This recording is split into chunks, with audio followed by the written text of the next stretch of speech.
It's making front page headlines today, Kate. Get paid to turn off your washing machine, screams the headline. What do you think?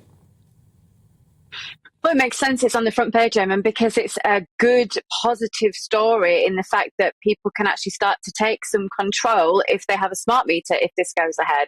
And with the months and months of doom and gloom around the cost of energy rising and rising, we know that those figures are going to carry on going up. It's ideal to hear how there are some positive conversations being brought to the table. Now, just to reiterate, this is a suggestion. There was a trial on this scheme from Octopus Energy earlier in the year, and there is still no definition of how much those rebates might be worth. But the idea is that if we take the pressure off the national grid at peak times, you might be rebated and rewarded as a customer to help to ensure that there are no blackouts and also to help, therefore, towards your energy costs. Kate, I'm very interested in how this is going to work because, you know, if you're not supposed to use it between 5 and 8, would we not see a peak at, say, 9 p.m., you know, like you would back in the day with X Factor in the ad breaks? You'd see everybody going on and switching on their kettle and making a cup of tea. Is that not something that we would see, just people just using the same energy but later, and there'd be a peak just later on in the day?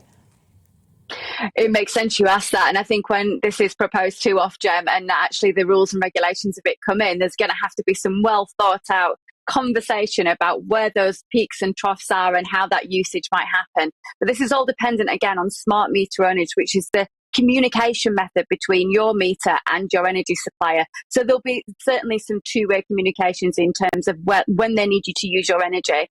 If you think about the devices in our homes, so many of us still doing so much, Ali, that actually is driving up the bills, and there's some measures we can take right here, right now that would make a difference.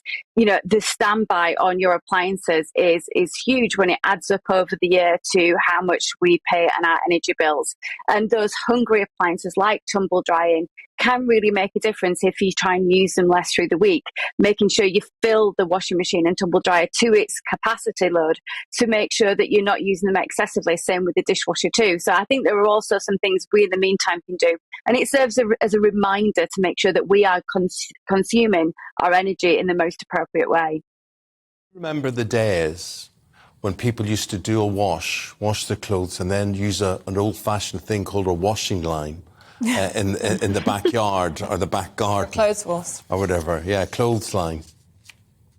I'm incredibly proud of my washing line, Eamon. We've just been talking about school uniforms and just how much they cost. And, you know, where you're meant to have your gossip in your conversation if you're not hanging something out on the washing line, but you've got to try and think about conserving your own energy. It would be great if schemes like this come in and rebate the consumer back. We want to hear about positive conversation, sensible measures that are going to help consumers who are incredibly pressurised. Just to look at those energy figures again, we're talking about caps of £3,576 suggested by October, by January £4,799, and by April next year potentially £6,089. So when we talk about this on a relatively weekly basis, it's for good reason. So if you can change some habits right now that are going to make it easier, whether you get this scheme or not, please do. You do have energy hungry devices in your home, and using them differently, going back to the methods of your nan, is probably a really good idea right now.